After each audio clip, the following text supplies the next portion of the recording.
Welcome to the Album Anniversary Podcast. Today's show is about The Hunger by 7 Day Jesus. It was released April 26th, 1996 and is celebrating a 30-year anniversary. Now, for the rest of the show, I'm going to refer to it as March 31st, 1996, because I wrote it in the script wrong. So, again, April 26th, 1996, celebrating a 30-year anniversary, and I'm going to say it wrong the rest of the show. Sorry about that.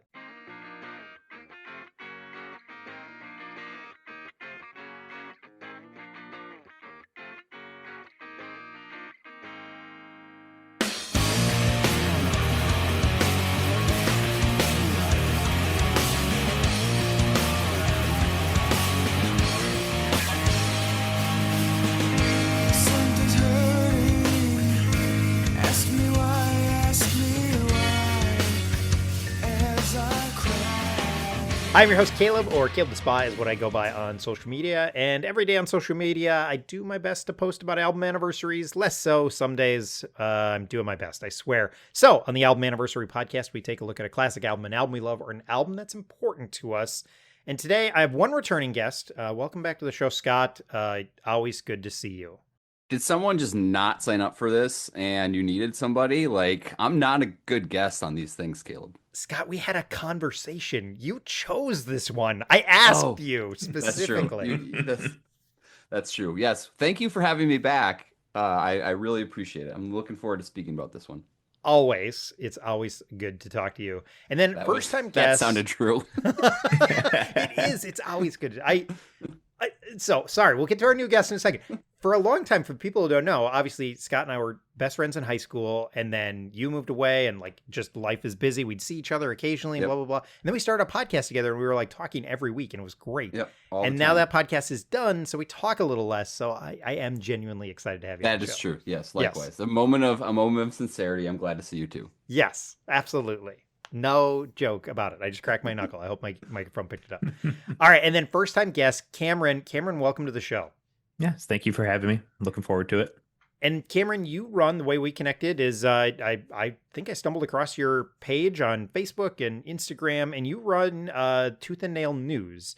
Tell us a little bit about that, where people can find it and kind of where it came about. You're coming up on a year anniversary. Yes. Yeah. Like I said earlier, I cannot believe it's been like a year. It's crazy.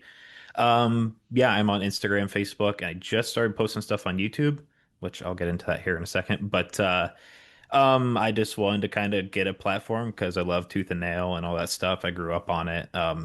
My parents had youth ministry in the 90s, and so, they were all about Tooth and Nail stuff, and that just kind of got passed on to me. And it's like, I want to kind of continue on that legacy per se and just support all these bands because I think Tooth and Nail's done a lot of cool stuff. And for the visual listeners out there, for which there are zero, Cameron is also a redhead, so Caleb is outnumbered. But also, I'm very curious. This is the first time I've heard of.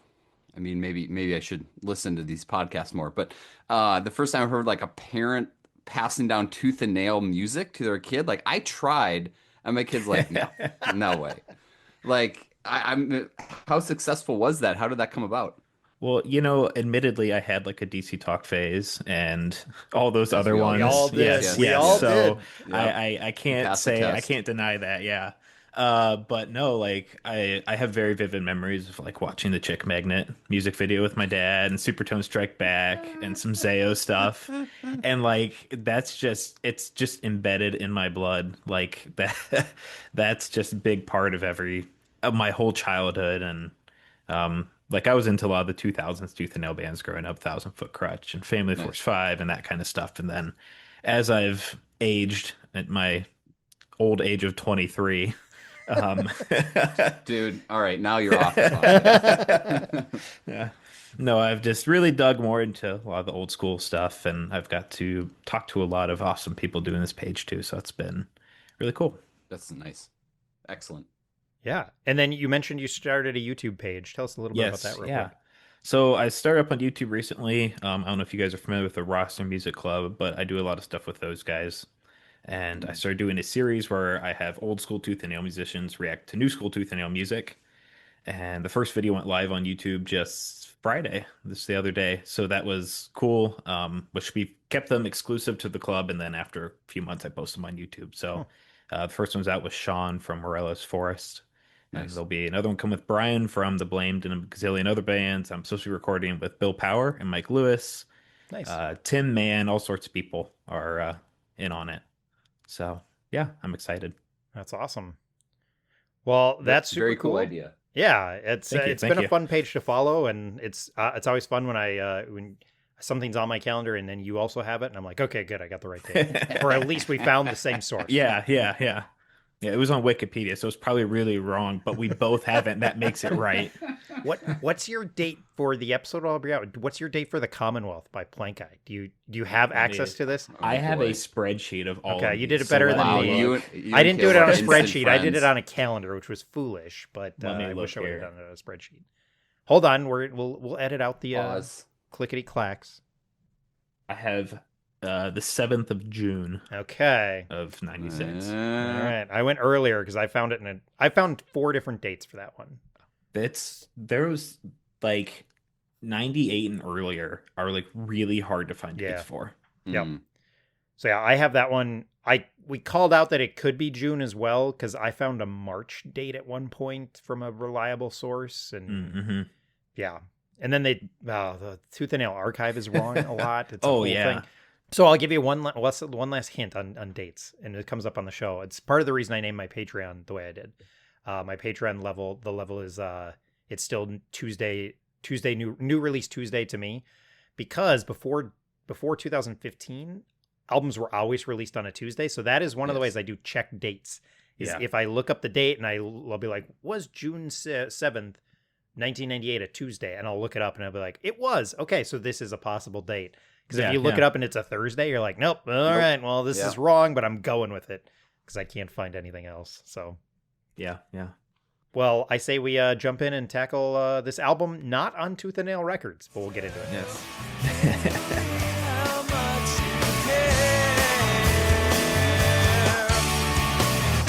Sometimes I think about the cross. Sometimes I'm thinking of myself.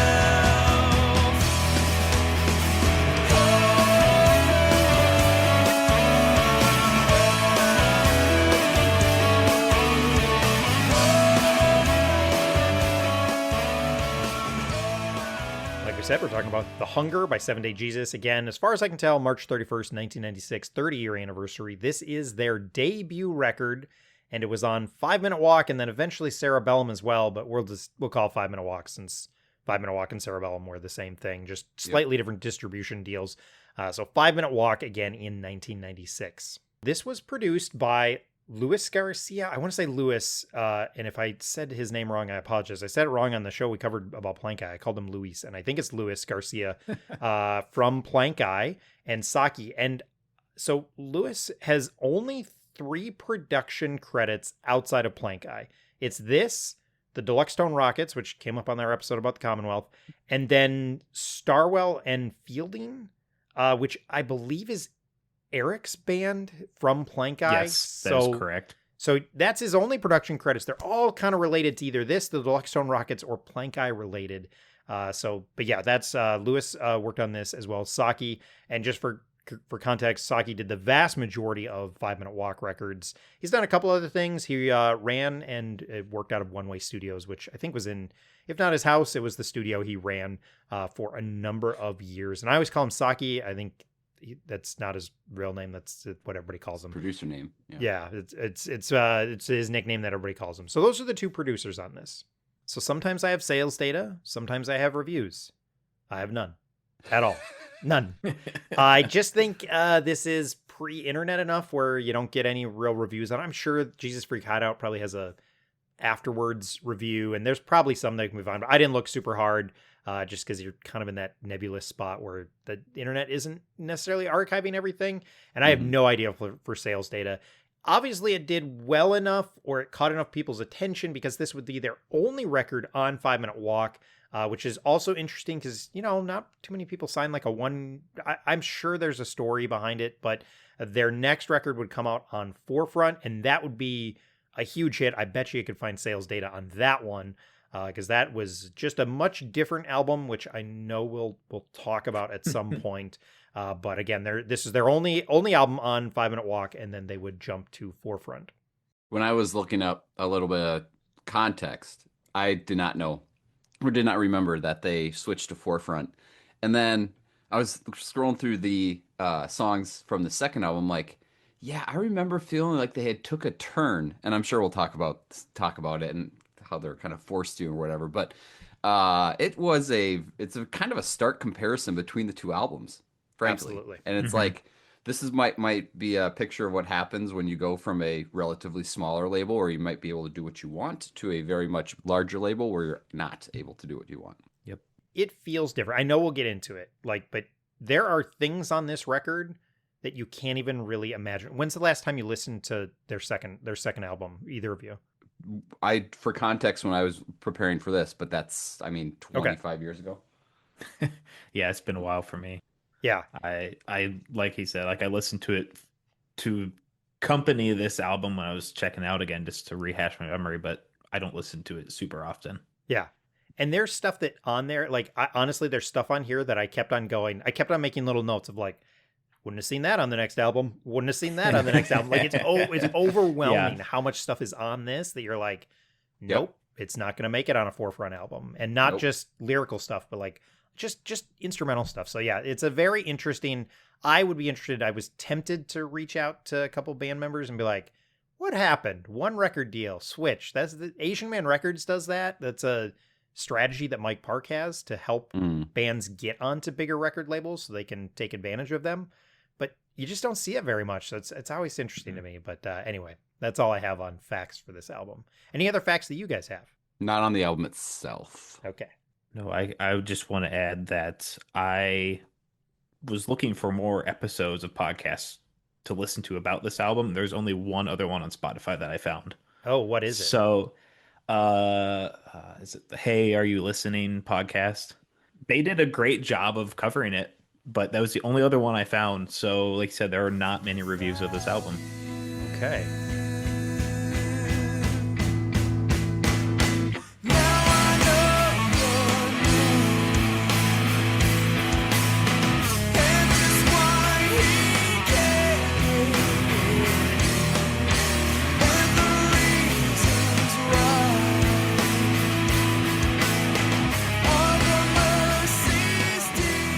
So how did you first discover this album? Well, like previously mentioned, this album predates my existence by like 6 years. So why are you still here, Cameron? I know.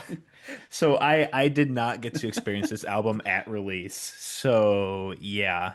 And after this question, I will just exit myself from this. No, but I discovered this album the way that I discovered a lot of these albums from the scene is, like mentioned, my dad and my parents being like in this scene in the 90s and youth group stuff. And so The Hunger has like the title track has always been one of my dad's favorite like worship songs, and the whole album has been a favorite. And so it's kind of just followed me through my life. Nice. So this is the example of handed down. Scott, do you have anything that has worked to be handed down to a child? No, my kid thinks I'm a loser. Like, I tried. He likes. We actually, long story short, there's a hip hop artist that's coming for a concert on his birthday this year, and he wants to go. No. Oh. Don Tolliver and who else? I don't know who else. Anyway, secular, and Kate and I, my wife and I, were like, well, should we go? We're having this conversation. Should one of us go? That kind of thing. He wants to go with his friends. It's on his birthday, right? And I was like, let's listen to, I'm not like trying to push like cheesy Christian music or whatever, but I know there's good, especially early Christian hip hop out there. It's not taken. I'm trying. Didn't take, huh? I'm trying. So it's fine. It's fine, but this would never fly. Although, sorry to be too, I'm not trying to be too tangential about it. This has turned into a parenting podcast. Yes, yeah. Cameron, yes. How would you parent? No, Caleb, as we've talked about, 5 Iron's coming, and we are all going, and I am bringing him, and it's going to be a total party. And he's gonna like it. And exactly. Thank you. I had to have. Oh my gosh, this is such a random. So one of my children will be 18 by the time 5 Iron comes to town. Sweet. She's not 18 yet. And so I had this conversation with her and I was like, sweetie, I can't force you to go. You will be 18. You're still living in my house. So, I can strongly encourage you to do some things. I can't force you to go. I feel like just not my place. But you know how much it would mean to your dad. And she was like, I'll take off work. I was like, if I'm done with work by 3, will that be fine? I'm like, that'll be fine. So yeah, it was like she acquiesced, but you could tell it was this like, all right, I'm doing this one time for you, Dad, and then that's it. So yes, I'm taking all 4 of my kids. So yeah. What were we talking about? We were talking about how we found the album. I have one other question. Cameron, how old are your parents? I bet you they're late 40s, early 50s. They're our age. That's acceptable. Awesome. Yeah, acceptable. Fantastic. All right. Well, that's fun times. All right, Scott, what was your introduction to this? Let's see how. Well, this was definitely around when I was alive. I'm Caleb. I think my answer is similar to yours, which is it was just probably played somewhere, overheard it, maybe sampler, maybe at a show, maybe when we went to the bookstore, it was somewhere being advertised, and the main thing I remember discovering it, and we can get into it, is Brian's voice, and how very unique and more top shelf it was than what we've been listening to before. But yeah, I think it was a combination of new and unheard of. You could tell there was talent there, and it was 5 Minute Walk, and we kind of blatantly trusted 5 Minute Walk with whatever they put out. Yeah, and I'm trying to figure out which sampler it's on. It is on number 1. Strength is on Take Time to Listen, Volume 1. So that was released in 1996. Mm-hmm. And that had Black Eyed Siva on it, which we were already into by that point. So yes, I similar to you, I think this sampler was it. It was probably the introduction, but I think it's really kind of ties back to Black Eyed Siva in probably a lot of ways. Because that was our pull. I don't know. I don't want to speak for you, Scott, but that's I think that's our pull to 5 Minute Walk, because this is pre 5 Iron, and because 5 Irons is the end of 1996. I think they're also on Take Time to Listen Volume 2. I'm checking. They are. Right now. I have it right here in my hands. I don't know if it'll show up on there. It's a cassette tape. Dude, are you sure you're not 53 years old? Instead of 23? Does it have a demo sticker on it? It does. Yes, it does. That's awesome. Their self-titled album. Yep. That is so cool, dude. Yeah, because they're Ashamed and I Can Dream All Day are on. I Can Dream All Day. Is that on this album? No, it is not. Fun stuff. That's on Volume 2. So yeah, I feel pretty confident it's those Take Time to Listen samplers, or it was somewhere. But I feel like that's probably my introduction to this as well. Yep. Awesome, Scott. How many times have we seen?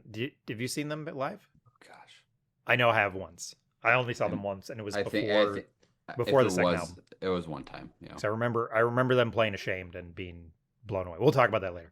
Yeah. How good I've seen Brian in concert in the last 2 years. Oh, that's right. What's the name of his other band? Mirrors. Or new band? Mirrors. Yeah. That's right. And they opened for PFR in the Twin Cities. It was great. That's right. I have it on vinyl somewhere. I don't know what I have to give, but Lord, I give it anyway.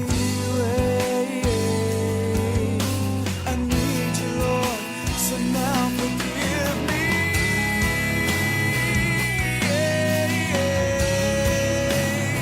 Forgive me.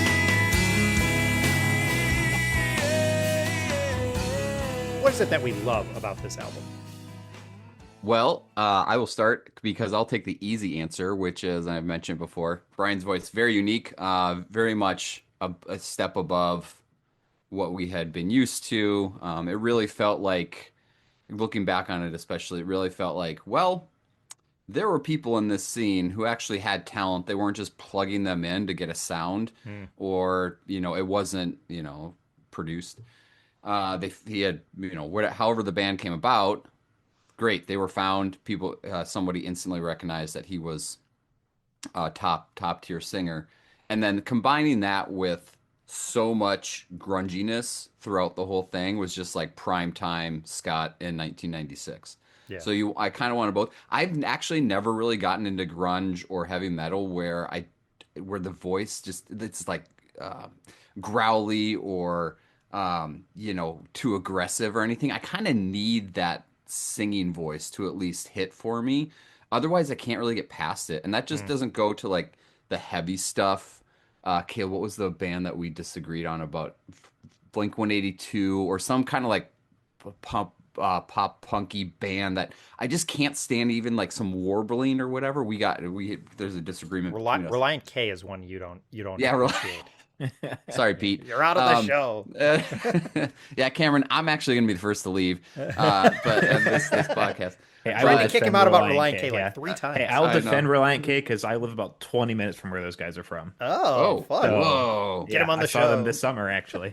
I've come a lot. I get it. That's not so much a voice thing. Anyway, long story short, I kind of gravitate towards that. I can't get past a voice that I don't enjoy, and Brian McSweeney is very, very much like you instantly enjoy his voice. But and we'll talk about it when we talk about the songs. I think it's a huge compliment to the way the songs are written, even though the songs are most of them are very, very heavy. And not to get too far into it, I kind of feel like when they went to do their second album, they were trying to change their tune to maybe match how good his voice was a little bit. Like, we should be more upbeat, we should be a little bit more poppy, because that's kind of, it's like, no, it works really well in the context of this album where there's a lot of heavy music and heavy lyrics. Cameron, what do you want to say about his voice? You know, I'm assuming you have something to say. Yeah, like you said, I gotta gush over a little bit. He's got a great voice. It makes the album. It's just it adds to the rawness of that album. I think that's what the second album was missing, was that rawness. Yep. I hate comparing this and comparing the two albums, but it is really night and day in hearing. And I think Scott makes a really good point about them matching his voice more. I like hearing that almost quote unquote unconventional, like the singing that really should not match the instrumental, but it does, and it works so well. Yeah. And it's just raw. The whole album is just raw. Yeah. There's a soulfulness to his voice. I think that's one of the characteristics. Like, his voice, it's not just that I think he's got a lot of range. I think his voice feels very rich to me. And it feels like he does in his new band Mirrors. They do a couple covers where it's unbelievable. Like, I think they do a Joy Division cover, or maybe it's a Depeche Mode cover, but like, there's some covers that he just does that are they're so rich and so like overwhelmingly, like, his voice just soars through that whole record. So his voice is still to this day something that, like, if he puts something out, I've tried to follow him. He's been harder to track through his career because he has distanced himself from the Christian scene a lot. Yeah. But like, when I discovered Mirrors, I was like, oh my gosh, like, to get to listen to his voice still to this day. And I'll tell you, because I saw him recently in concert with PFR, he is still as good live. I mean, there is nothing doctored about his voice. He is incredible on stage as well. It's absolutely magical at times. My last comment on his voice is that I'll put his voice up against anybody's. Like, when it comes to just solid singing, carrying a band, like, yeah, maybe there's some people who are better or whatever, but like, I will put his voice up against anybody's. And I just feel like it's wonderful in so many ways. I'm going to make a comment for our Pickle Home companion friends, and that is, I feel the inverse about his voice of how I do about the Hot Mulligan lead singer. I knew that was coming. If you could just take two poles and just spread them as far apart as possible, that's the biggest just juxtaposition I can come up with. But yes, super shots fired. We'll see if they listen to this episode and we They- start getting comments in the group chat. They won't. All right, so we talked about his voice. We talked a little bit about the music. What are other things that we love about this album? The bass work is great. It does not get enough credit on this album. I think the bass in each song is really good. Like, their bass player I don't remember who that is, but he kills it. I bet you we can find it out. I think that's why it's really kind of peak 90s to me, is the bass is not it doesn't get taken over by Brian's voice or even the guitars or anything. Like, it's a big part of the music. And that was really kind of what carried a lot of 90s grunge, is you really had to have a talented bass player that could not hide in the background. Yep. And they had one for sure. Wes Simpkins is the name I'm finding. He was Shout out brother Wes. to the drummer, Matt. No, different name. Sorry, I got confused. My dyslexia coming through there. But yeah, Wes Simpkins was the bass player from 94 to 97. Nice. Shout out Wes. Yeah. I agree. There's For even real. like a little bass solo in one of the songs. What is it? Yeah. Yeah. Pavement. Delightful You. Oh, There's a it's little Delightful one. You. I mean, there's a couple moments on this album. Yep. Yeah. Yeah, I would say too that there are some songs on this album we'll talk about when we get into the tunes that are, in my opinion, as close to secular 90s grunge as you would possibly get from the Christian scene. I know we had our favorite bands, Caleb would talk about Portaloo and Plank Eye all the time, and they're obviously still really good, but like there are a couple of these if you maybe change the lyrics a little bit, and we're very much intentional about pairing them up with like a Soundgarden or Alice in Chains. Like you'd be like, oh God, like these sound very, very similar. So Yeah. they just had that talent. And I think that speaks to the heaviness of this. There are moments on here where, full disclosure, I love their second record because I like pop records. I mean, I'm all so if you don't have it to compare to this, you're gonna just be like, oh, this is a great pop rock record. Having it to compare makes you want to do that.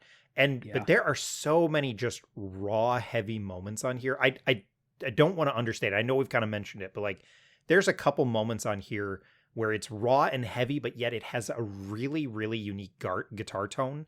That's the other thing that I find on this. There's some things they do with the guitar work that are just like, they have these great sounds that come through. And it's on some of the slower moments, but they really find some good spots where it's super heavy and then it has this kind of smoother guitar tone.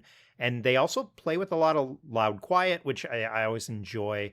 There's moments where they do that, and there's even moments where they go up tempo and mid tempo. Like there's enough variety. Although I will say, fully admit, this was a lot more mid tempo than I remembered. There was a couple moments where I was like, wow, this is a lot more of the mid tempo than I remembered, and so, but they still have enough variety on it where it just kind of holds a lot of it together. I would also say that lyrically, I'm sure we'll talk about a few lyrics, but lyrically, it is like peak 90s youth group. Just spot on everything that we had talked about in youth group he's talking about on this album, and quite clearly. And not to say that that's bad or, we should, because Caleb, you and I talked about on all the shows, like sometimes you like some subtext and figuring it out. There's not a lot of that here, which is okay. But he's singing from the heart, at least wherever his heart was in the 90s. And it comes through very, very clearly because he's singing it so, what's the word I'm looking for?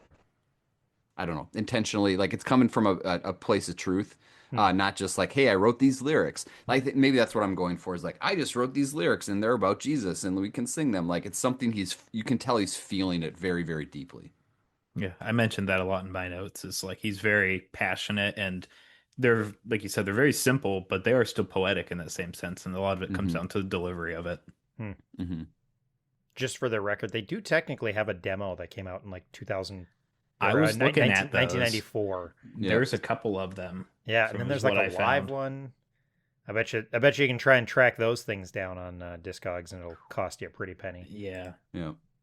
Might not even be able to find them, to be totally honest. Yeah, Sustenance, it looks like was their 1994, and it's Strength, The Hunger. So it's a lot of songs you've heard before. Ashamed is on there. Yeah. There's one, just the 7-Day Jesus demo as well. I think they did 3 demos is what I'm seeing here before the album. Yeah. Most of them are songs that were on The Hunger. I am interested in hearing Ice Cream Man. I gotta know. It's just the ice cream music from an ice cream truck. Not very creative, guys. But it'll sell.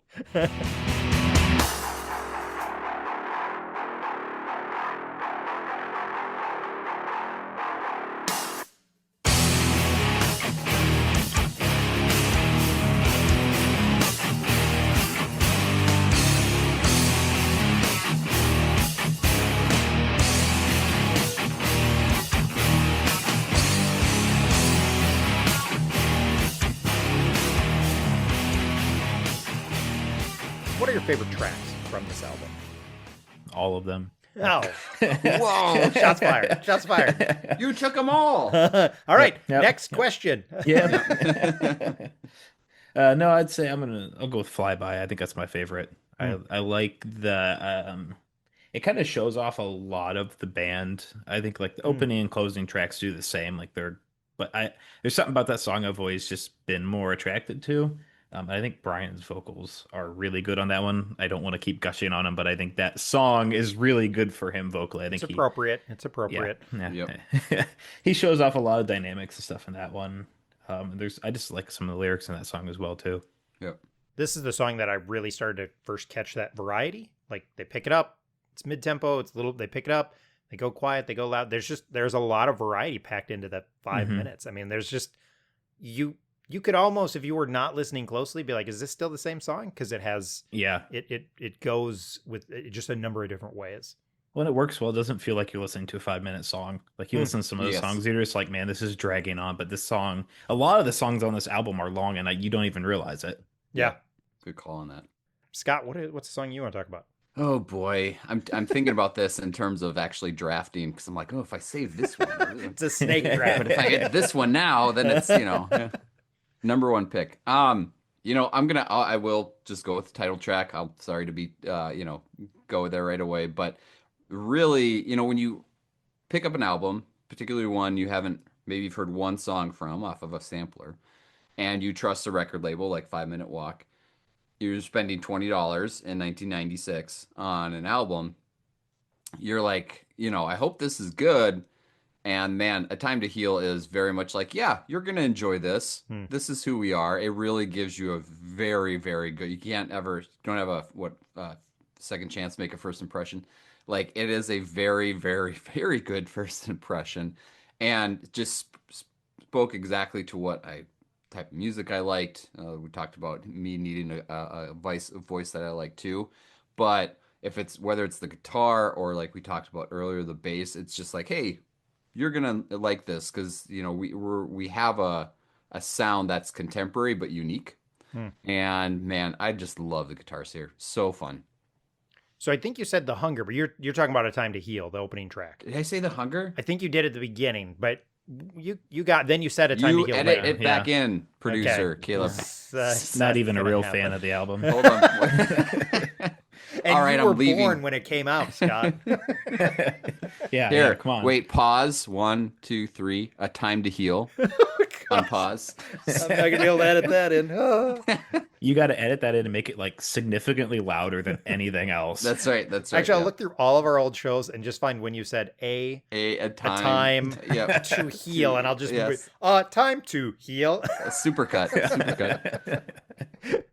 I agree, though. Service songs, yes. Great opening track, absolutely, and it's that guitar riff into his vocals, and it's like, holy cow! Such a great opening to this album, in my opinion. Mm-hmm. Yeah, definitely. Yep.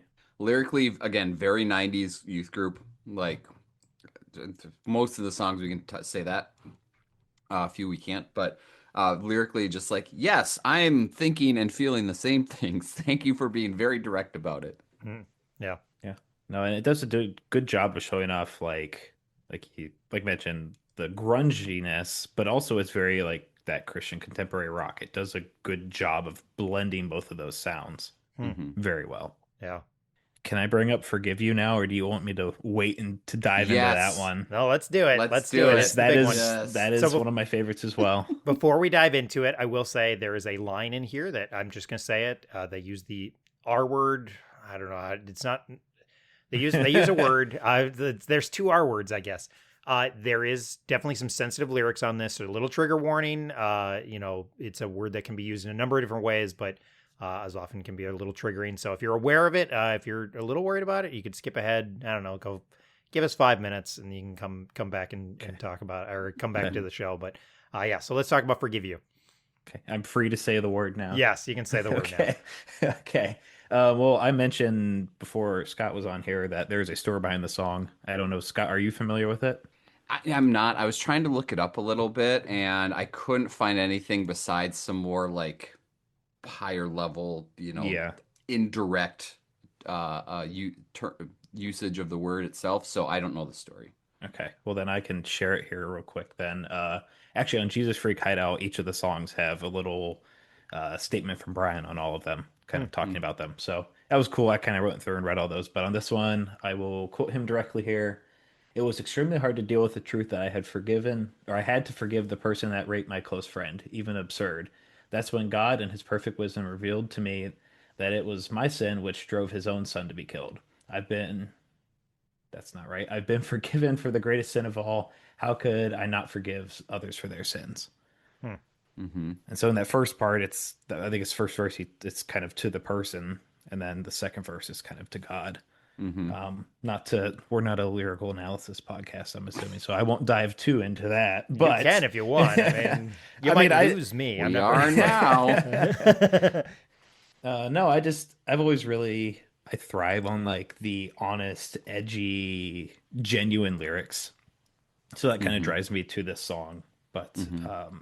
I think it is just a cool song musically. I love hearing him scream a little bit in this track. Yeah. Um, but yeah, no, I just like I said, I'm really driven to these kind of lyrics. It's cool to see him be super, super honest in that sense, even if it's a little very edgy, at least maybe for that time. Oh, very much so. I mean, you think we don't talk about it now? We certainly weren't talking about it well before you were born. It's it's. I mean, Caleb, what were we feeling the first time we listened to it? We were like, what? Like we had been used to bands, whoever, using allegory about sin and the nature of it, that kind of stuff. So at first I was trying to piece it together in my mind of like, well, is he using the idea of rape in a way that separates? I just could never figure it out. And Cameron, as you read the story off, I think we maybe later on found out that there was that specific story about it. And but it was super shocking. It was not anything where we were just like I felt like I couldn't even talk to our youth pastor or like our youth group about it because I've been like nobody wants to hear this. Um, and not that we would get in trouble for it per se, but it was really hard. It was hard to decipher what the message actually was in a way that wasn't super common on Christian music back then. Like clearly he was talking about something, but you just if he was talking about a real rape, which he was being very honest and vulnerable about somebody's experience. But I just remember being shocked. I think I always felt it was more like it wasn't about a specific event, and I don't know when we ran into that. I'm sure maybe it was in 7 Day Jesus or Seven Ball at Seven some Ball point, Magazine. or he got into more details about it. But like I don't remember knowing that backstory outside of just like. So I think I kind of always assumed it, and like you got to remember, like was it 3 years before? When's In Utero come out? I think In Utero comes out in 94. That has a song Yeah. called Rape Me on it. Yep. So like I actually think we were more willing to just use that word in the zeitgeist where like now like you wouldn't have given a trigger warning in 1996 and there's probably some people who say you shouldn't and Hmm. whatever, but like I think that idea of actually us being a little more sensitive about the word now and being like, "Oh, yeah, you want to be careful. Like if somebody's experienced that, you don't just throw it out there." And so Yes. like I actually wonder if like at the time I was less shocked by it than I am now and kind of being like, "Oh yeah, there's some heavy content and emotions that can come with just talking about this in this way." So yeah, it's what I like about this song is the way that like those guitars start very very harsh.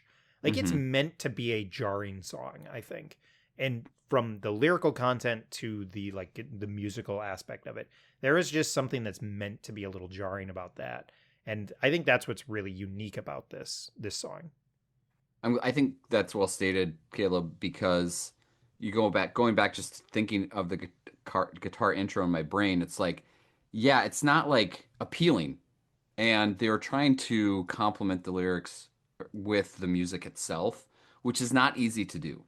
Hmm. And I think the way he sings the lyrics too, lots of pain, like Hmm. it very much comes through.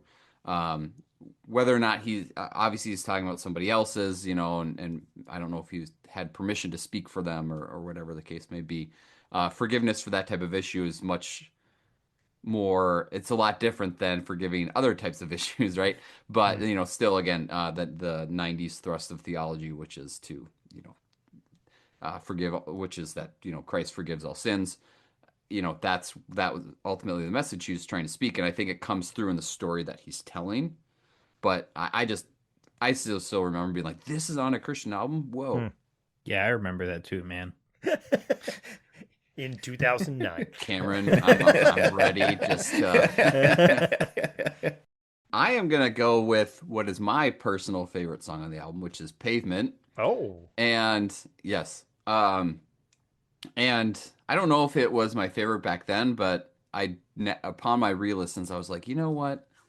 This is definitely my jam. And I think when I talked about earlier songs being pretty close to secular music, I think this is the one where you could play it for somebody who thinks Christian music is lame, and they'd be like, "Ooh, who's this?"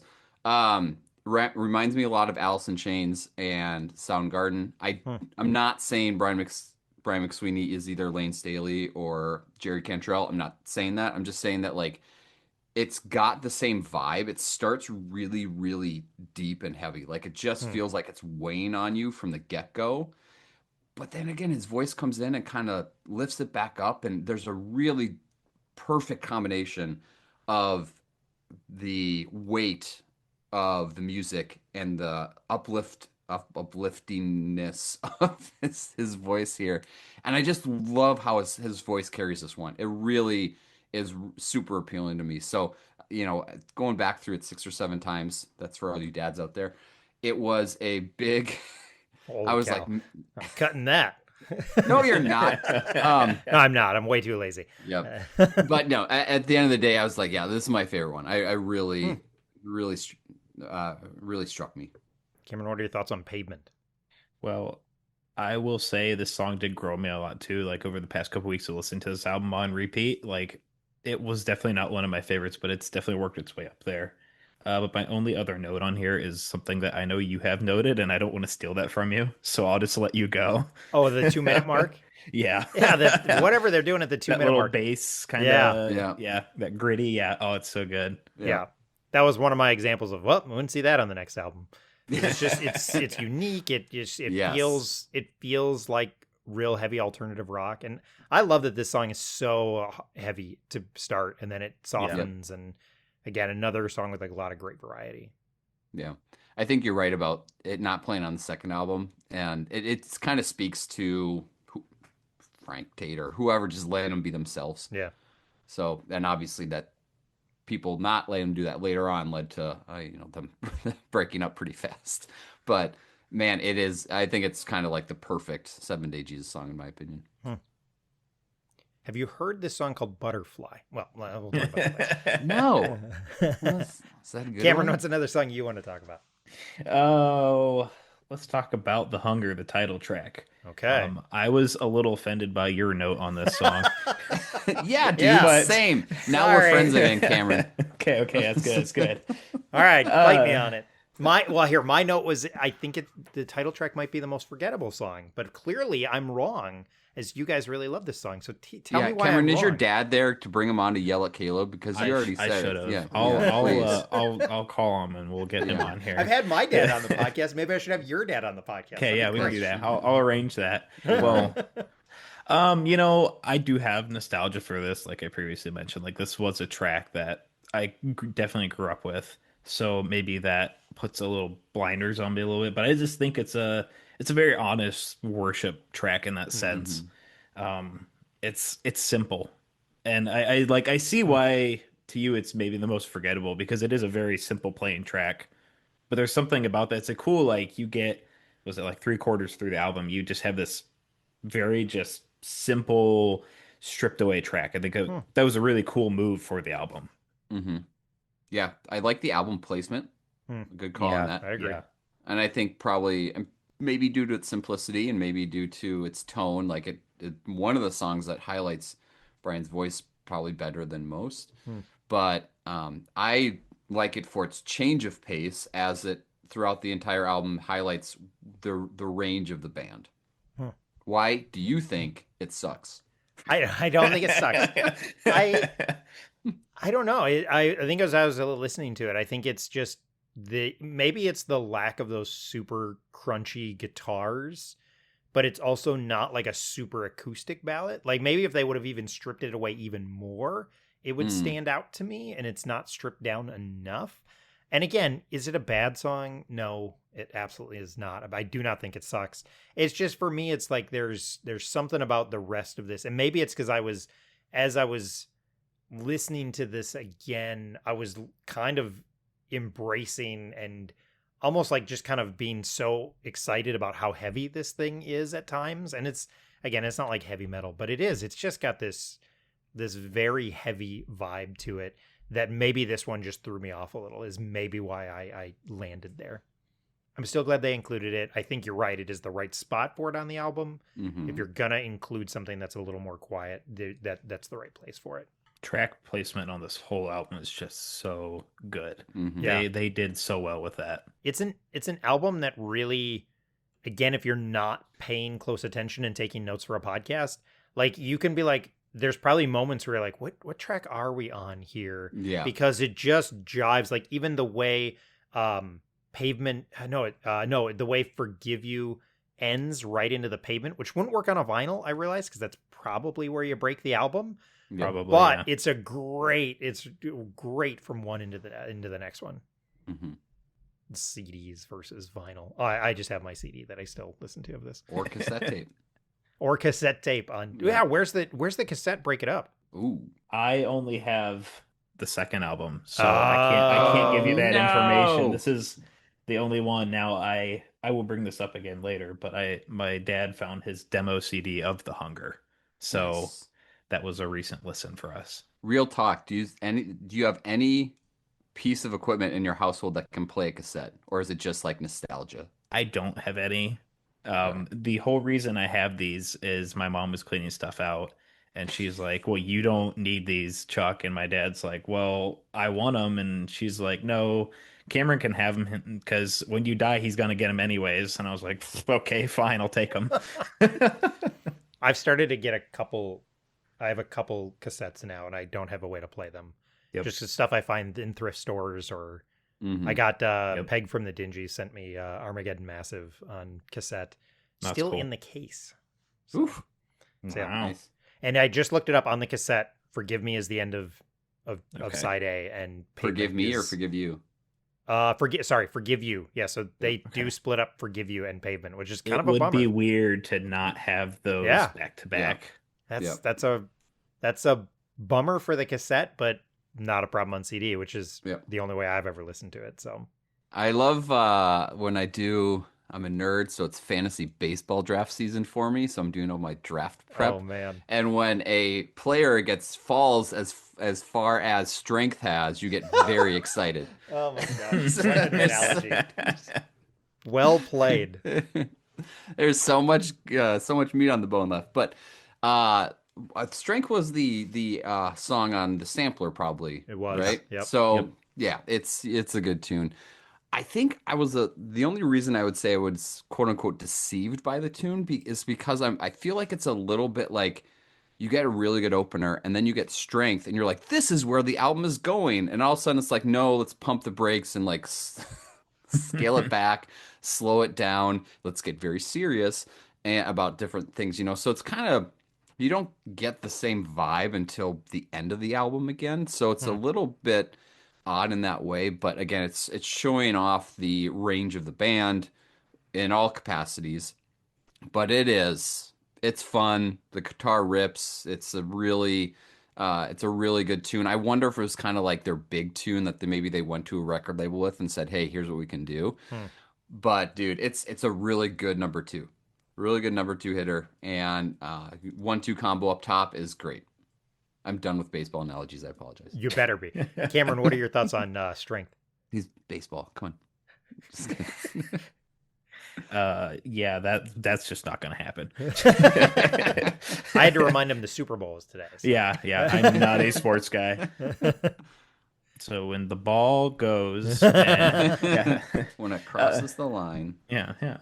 No, Scott is not going to be my friend again. This is probably not to say it's a bad track, just compared to the Oh, rest of the Mm. album, it's probably my least favorite. Like I think it's a Wow. phenomenal song. I just like all the other ones more.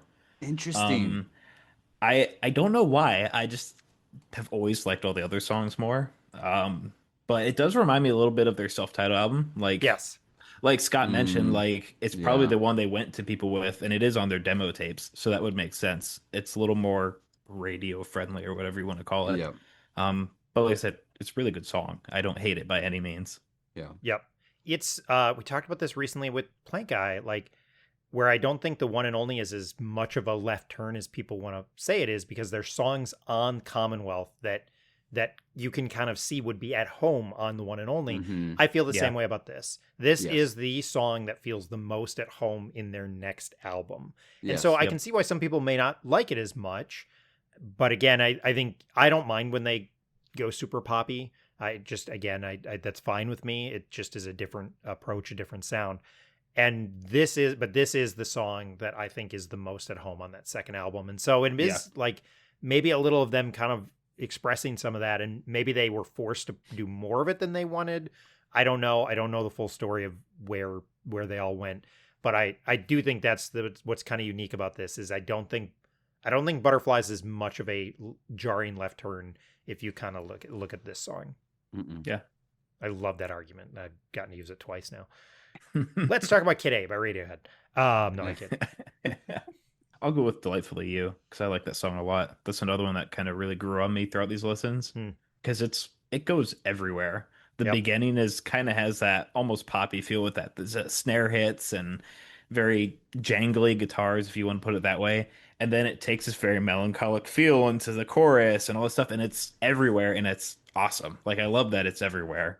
Um, and it's a good second to last track. Like going back to that track placement, it's a very good Mhm. spot for that. Yep. Um, It feels unique musically. Like, Yeah. 'cause Yep. you don't Yeah. get a lot of those snare hits like you're talking about and throughout the album. They just are not as brought to the front, and it kind of is here. So yeah, it's a musically interesting song to have in there to kind of Yeah. like, hey, here's another little trick we have. when doing that, you can like I've heard songs like that where it's just like really disconnected. They're Hmm. trying to go everywhere, and you're just like, what on earth is going on? This song is very cohesive from part to part, even though you hear one part of the song and you're like, oh yeah, and then you hear the other part and you're like, wait, that's the same. Like I remember I was humming this song back to myself the other day and I was like, oh yeah, that's Delightfully You, and I started humming and I thought I was on a different song. I'm like, no, that's still Delightfully You. I am still humming the same song right now. But yeah, it's a cool song. I caught myself humming this song too. You're It's totally very right. Like, it's very catchy. yeah, this was the song that I was up in the kitchen attempting to sing and upsetting everyone in my family because I was attempting to sing like Brian. When I re-listen to the song, I'm like, I kind of wish it was two songs. Like, I Mm. kind of wish they took Yeah. the first half and made a song of that, and then the second half, and then made a song of that. I don't know why they did. It just felt like they kind of mashed it together, and that's me completely ignorant with, like we talked about earlier, no talent whatsoever on in any capacity. Any saying capacity that- at all. No at all. talent. Not Yeah. just No. music. It's Not all music. things. Anywhere. For both of us. Podcasting, Yes. my job, all that stuff, parenting. But I don't know, it just kind of felt like at first it feels to me it feels a little disjointed, like maybe trying to force it together. But then the more you listen to it, it's like, no, this works. And kind of, Cameron, as you said, it's more fun and catchy than I remember. But I do feel that it's ramping us back up out of a little bit of a valley that they've created, not in a bad way, but just kind of the tone and everything is kind of ramping back up towards the end, which is obviously a good tune too. All right, let's talk then closing track, which I'm listening in my ears right now. In my ears. Where else would I listen? Ashamed is the closing track. And what are our thoughts on this? I know we have lots to say. Well, I don't know if we have lots to say. It's my favorite song off the album, but what are your guys' thoughts on this this song? Peak 90s youth group theology. Oh, Peak. Are so you good, though. ashamed? Are you ashamed of Jesus? I'm not. You should be This sharing song him with is his why. friends. The journey on which he goes on the song is perfectly illustrates what we were being taught I back never then. thought And about it feeling. that way.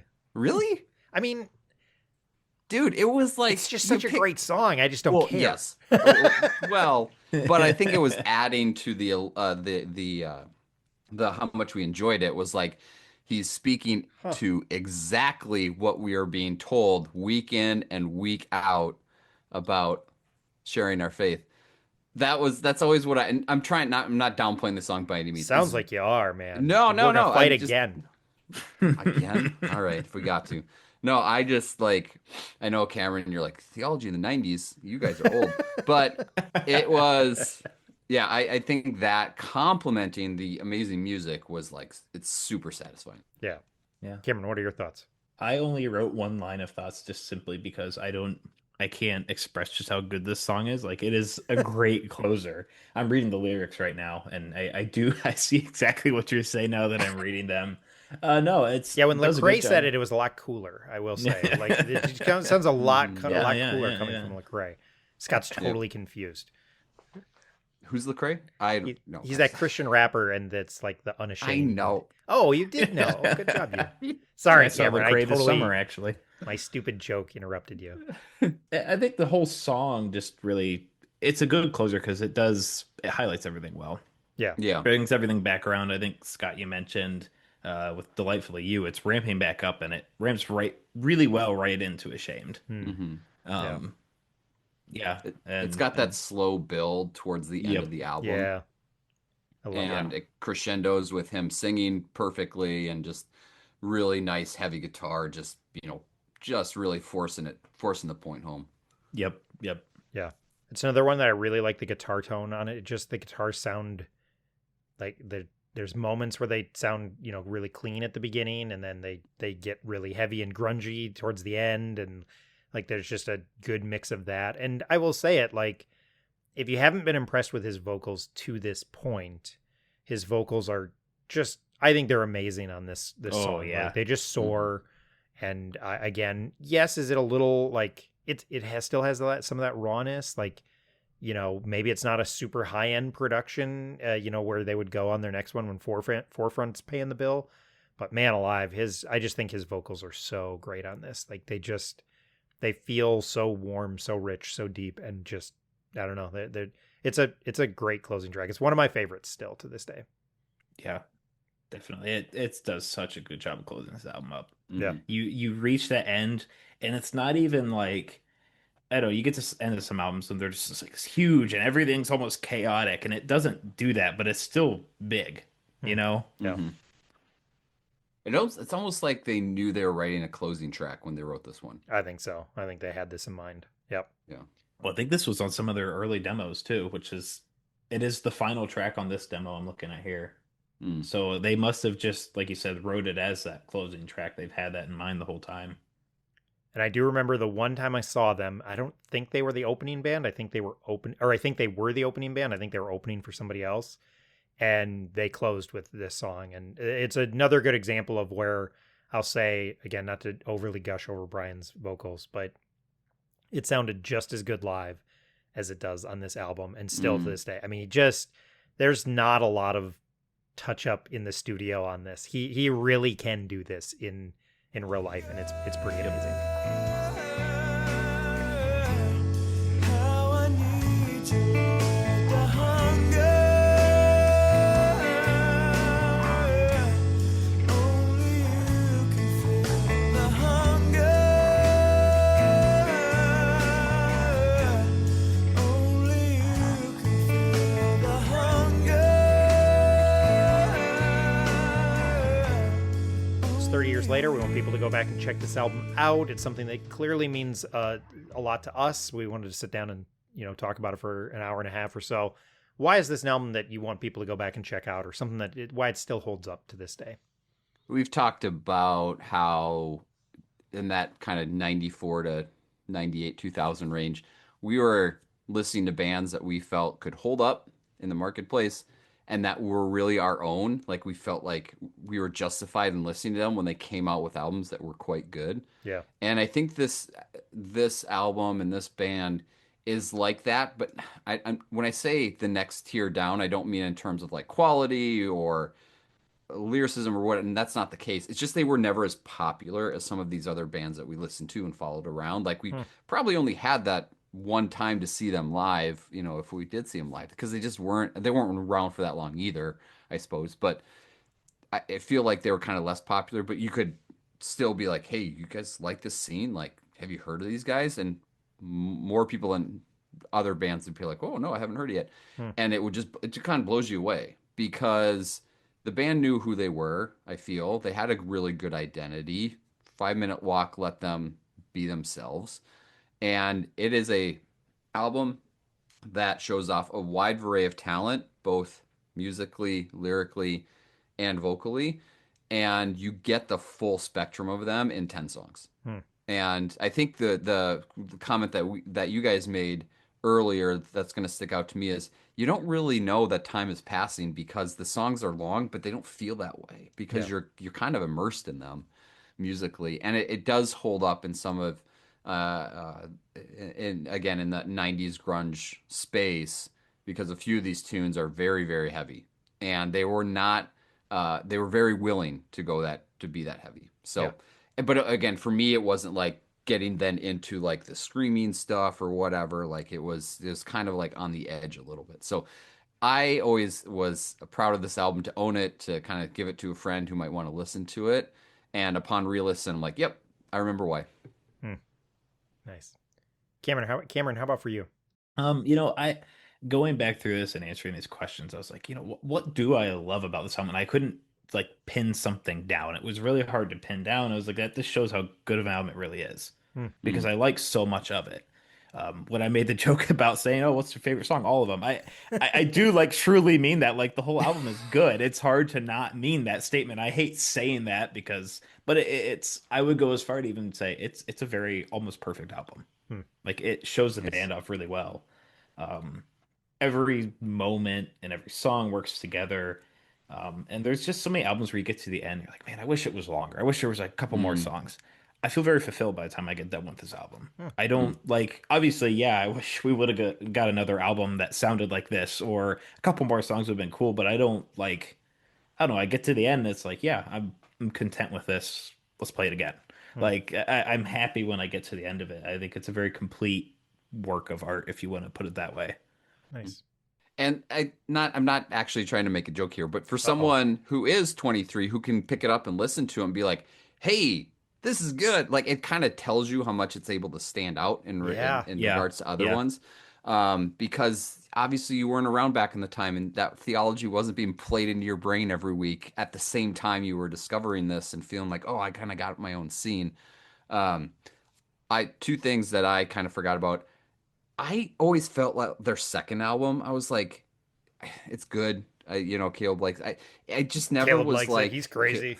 I know. Okay, maybe it's not that good, but I always felt like it was a little bit of like just a different band, and obviously there's a story behind that, and we haven't really gone too far down that road, but like I always felt that like, I get it. Everyone, it's a little bit more fan friendly, to everyone, but also, have you heard their first one? Because it's actually like a lot better. And we also didn't touch on the lady who they sample or sings on the album. Yeah, she's great. On 2 songs, 3 songs. 2 songs, I think, And you just kind of didn't get that, you didn't kind of get that feel. And she really adds a lot of depth to those 2 songs. And again, just a little bit unique in that way. Yeah. For me, this is one of the albums, I'm going to say this a lot on this year, because when we talk about 1996 albums, it's important to note this is pre 5 Iron Frenzy, which is like, it's true. PFIF? Like B, it's like before 5 Iron, it's BC in Caleb's life of music. But like it really, that does matter because everything kind of changes for me. Like it's not just I become a fan of music, like it's an obsession that really takes hold with 5 Iron. Like, so 96 is that big one. Life in General is not out yet. I know Teenage Politics is out, but Life in General is not out by MXPX. And, the first 5 Iron album isn't out yet.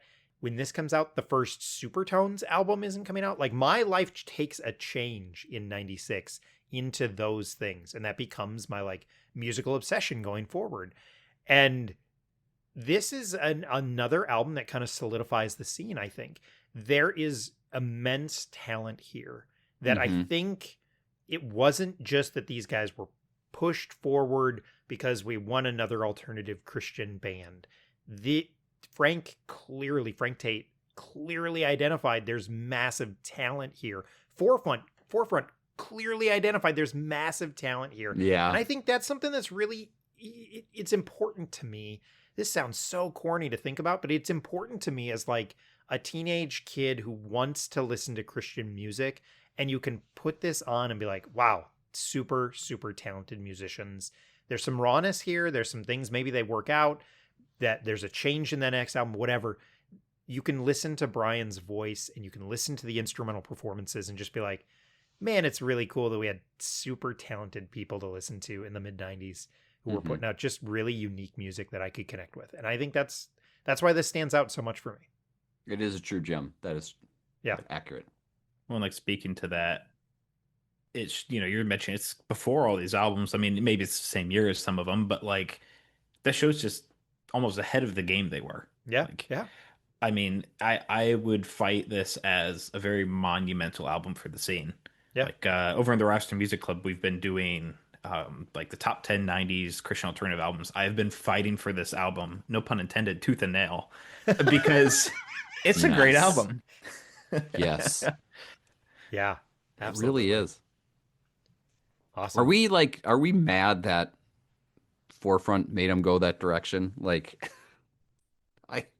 I think your comment is right, Caleb. They knew what they could do, so to speak. Like they Butterfly knew what was kind a of huge song. Huge. that is true. That is big. But also it kind of forced them to be, from what I gathered, which is, you know, amateur hour journalism over here, but it kind of forced them to be a type of band they didn't want to be. And I don't know, there's probably a bunch of other stuff going on that led to them breaking up, but I don't know. I just felt like the second album was in a direction that maybe they weren't ready to go. Yeah. I don't know if it was that or if it was just a million other things. Like, this is this is a whole diatribe that I don't know if I'm ready for, but like, there's the phrase, and Scott, you can relate to this. Like, it takes what's the phrase about seminary? That it's like you go to seminary and it's like cemetery. Yeah. Yeah. That's and where it's your like, faith goes to die. Yeah. Or we're like, you need like 5 years to recover, right? Like, you know, 3 for every year I spend in cemetery, Jesus. And for every year I spend in seminary, I need like 3 years to recover. And I think like I did Christian ministry for a while, and I feel like it got really confusing. Is my quiet time something I do because I love Jesus, or is it a job requirement? And like, that is a complicated thing to walk. And then you add in the idea of like them being artists as well, and the business aspect of it. And like, it gets really, really complicated. And so I don't know how it all went down. I do think it was not happy. I think I don't get the sense that this ended in a super happy way. Now, they would come back in 2004. They would come back to play a reunion show with Bleach during Bleach's last show. And I know they've maintained a relationship with them, and maybe I'm reading way too much into it, and I'm really sorry if I am. But you get that sense. And so like, am I mad? No, because I still like that second album. Would I have loved to see them stay, like, instead of going to Forefront, would have been fantastic if they would have gone to Tooth and Nail, maybe just a little bigger than 5 Minute Walk, a little bit more money, but still trying to stay a little harder. Yeah, that'd be a really interesting thing. That'd be a really interesting what if. One of my daughters always says, you should do what ifs on the podcast. We should do a 7-day Jesus what if on the Patreon. I'll be back for that. So yeah, I don't know if I'm Episode 2. angry, but it's a really interesting thing to think about. That's for sure. Yeah. Wow, that was a tangent I did not know we were going. Excellent. Excellent yeah, that was content. good. It was You're good. welcome. Thanks, Scott. You should host. That's it. I'm quitting. Scott, you host. I'll edit. I got another podcast to host again. Yay. I was trying to get out of this. That's right. Awesome. All right. Anything else we want to add? Others we'll go on to our. I just need to Bye-byes. bring up their cover of "Oh Holy Night" on Happy Oh, Christmas yeah. one. Thank you. It's, Thank you you. can't not bring that up because Thank you. arguably probably the best 7-Day Jesus song, or at least up there. Mm. Like it's really good. Yep. It's really good. Yep. The first Yep. Christmas album I almost always play is Happy Christmas Volume 1. That's when we kick off because I'm pretty strict about when Christmas music can be played. And so it's usually the first album I play to kick off the Christmas season. So yeah, absolutely. Yeah. And you can't Yeah, find good it anymore. call. It's hard Yeah. to find. Yeah. Just my little MP3 file I have of it. Yeah, I still have the CD somewhere. It's in one of my books over here. What this means, what this means to me. You don't know what this means, what this means to me.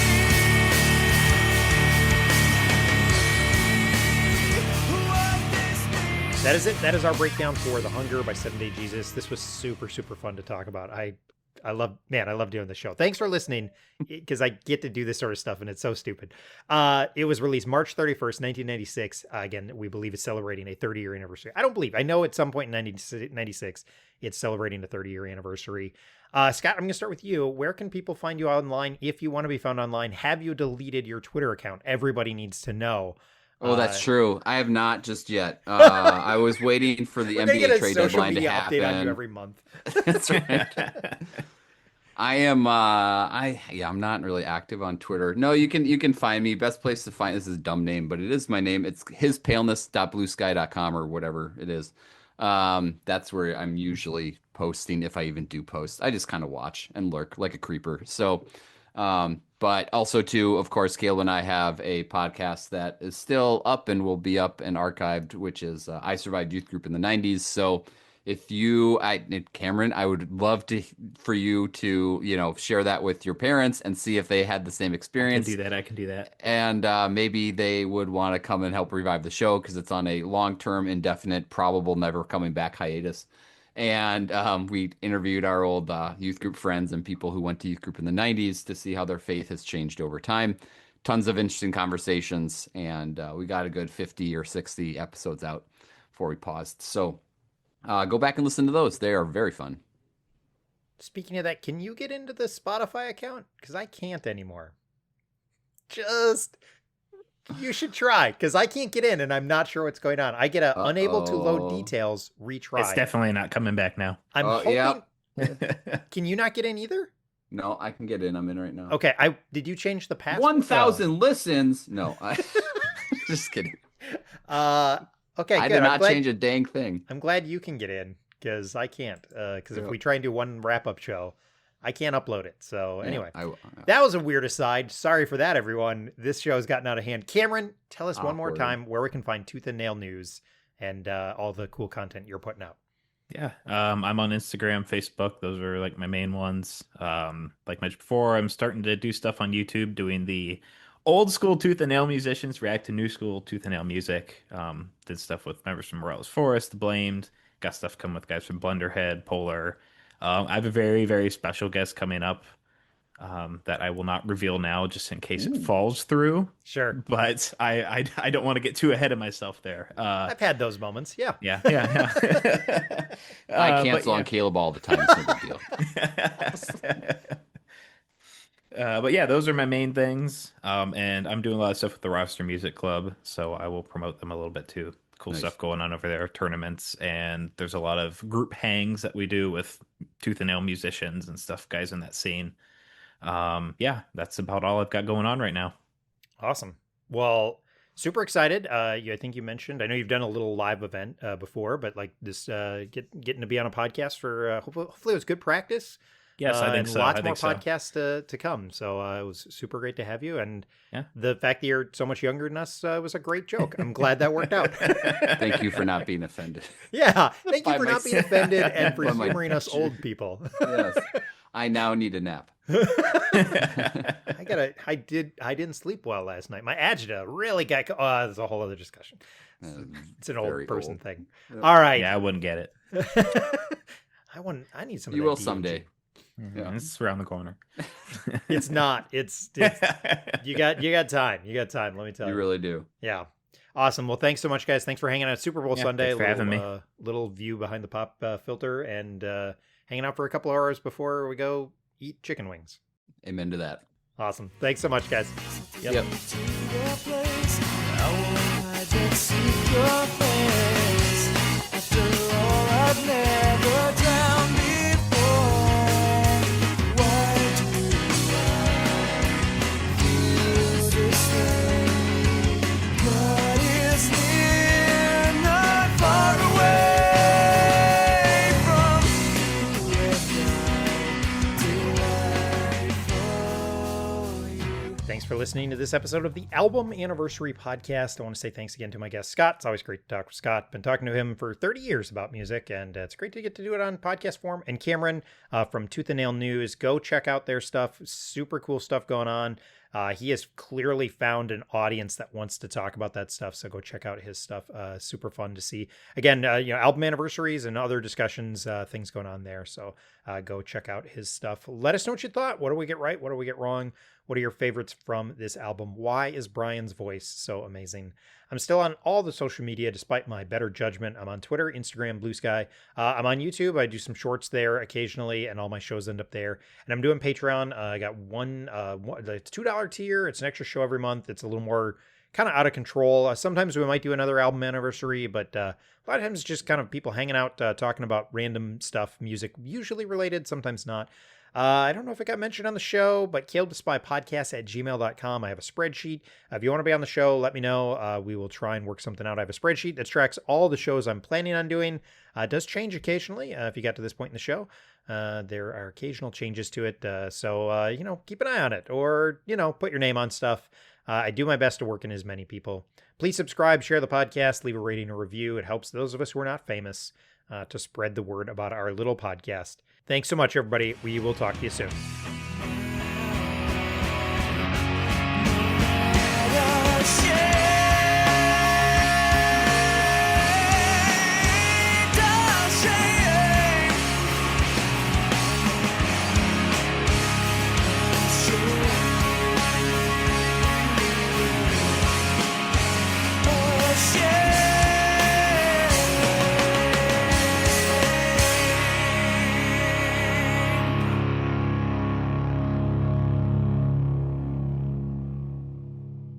I dropped it. It fell out of my backpack.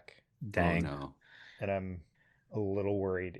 Now every time I open it or every time I close it, the the back falls off, and I have to hold it on, and Dude.